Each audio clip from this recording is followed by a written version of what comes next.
안녕하세요. 일용할 양식 구독자 여러분. ESF 황영준 간사입니다. 8월 15일 일용할 양식 말씀은 고린도후서 8장 16절에서 24절 말씀, 고린도 교회를 위한 바울의 추천입니다. 오늘 말씀은 어제 말씀에 이어 고린도 교회에서 중단되었던 연보를 모금하는 일에 대해 말씀하면서 디도와 두 명의 형제를 추천하는 말씀입니다. 바울은 먼저 디도에 대해 추천합니다. 디도는 바울의 권면을 받고 디도 스스로가 더욱 간절함으로 자원해서 고린도 교회에 나아갔다고 말합니다. 바울은 디도의 간절함이 자기와 같다고 표현합니다. 그만큼 디도는 고린도 교회에 가서 연보를 다시 시작하는 일에 누구보다 열심인 사람임을 알 수 있습니다. 그리고 이어서 바울은 다른 한 형제를 추천합니다. 18절을 보면 이 사람은 복음으로써 모든 교회에서 칭찬을 받는 자라고 소개합니다. 이어 19절에서는 여러 교회의 택함을 받아 우리가 맡은 은혜의 일로 우리와 동행하는 자라고 말합니다. 바울은 22절에서 또 다른 한 형제를 소개합니다.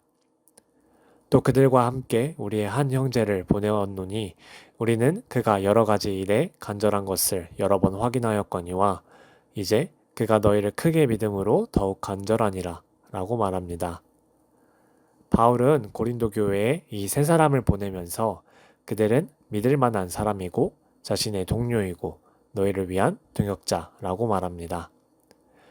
이 세 사람은 바울에게 있어서 연보에 관한 일을 믿고 맡길 수 있는 사람들이었습니다.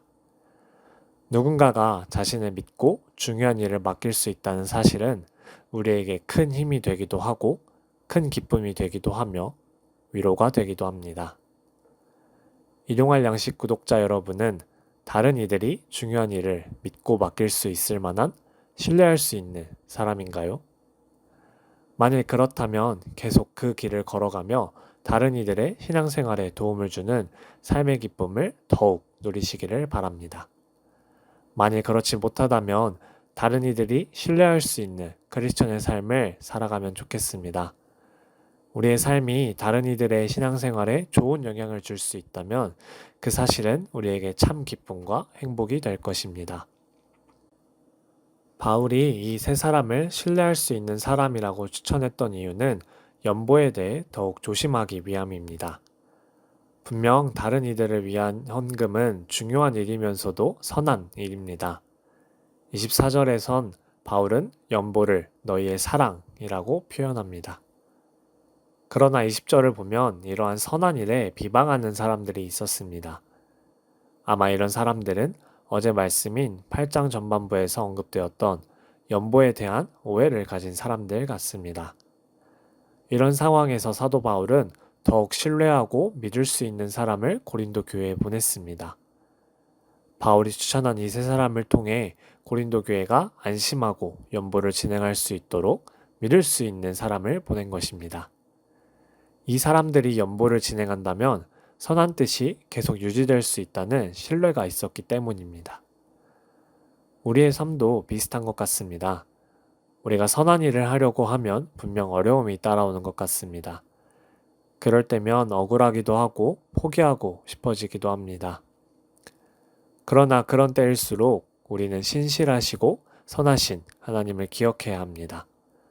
선한 일을 행하면서도 어려운 일을 당하는 상황에서 하나님께서는 우리를 그냥 내버려 두지 않으심을 기억하면 좋겠습니다. 하나님께서는 여전히 우리를 불꽃 같은 눈동자로 바라보고 계시며 우리를 위한 좋은 방법과 길을 예배하십니다. 바울이 그런 상황에서 믿을 수 있는 세 사람을 보냄처럼 하나님께서는 우리에게도 믿을 수 있는 동료를 보내주실 것이며 함께 선한 일을 이뤄갈 수 있도록 이끄실 겁니다.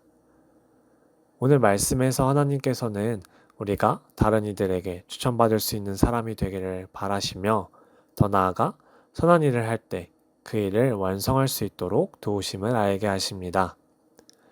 일용할 양식 구독자 여러분, 오늘 말씀처럼 오늘 하루가 다른 이들의 선한 일을 도울 수 있는 하루가 되시기를 소망합니다.